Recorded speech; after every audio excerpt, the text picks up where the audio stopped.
Sur la Nationale 10, les routiers le regardent d'un mauvais œil. Ce portique ultra moderne vient tout juste d'être installé.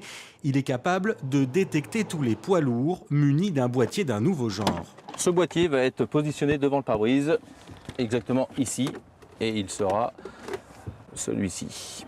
Cyril Vigneault est à la tête de cette entreprise familiale créée par ses grands-parents. Aujourd'hui, c'est un patron inquiet de devoir payer cette nouvelle taxe. Je pense que ça va me coûter à peu près 350 000 € à l'année. Voilà.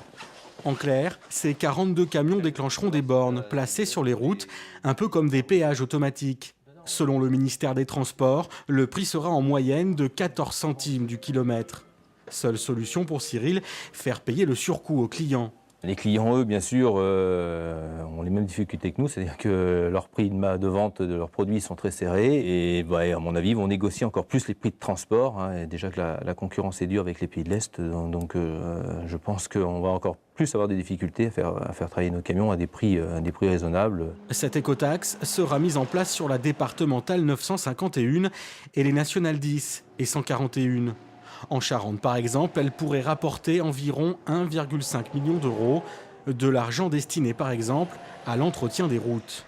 Nous pourrons renforcer des routes pour le trafic lourd, justement, aménager des secteurs pour que les poids lourds sur ces routes qui sont proposées, où les poids lourds puissent rouler en sécurité, qu'il y ait vraiment des voies aménagées en largeur, en giration, etc.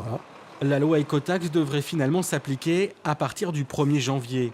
Quelques mois seulement pour équiper les 800 000 camions que compte la flotte française.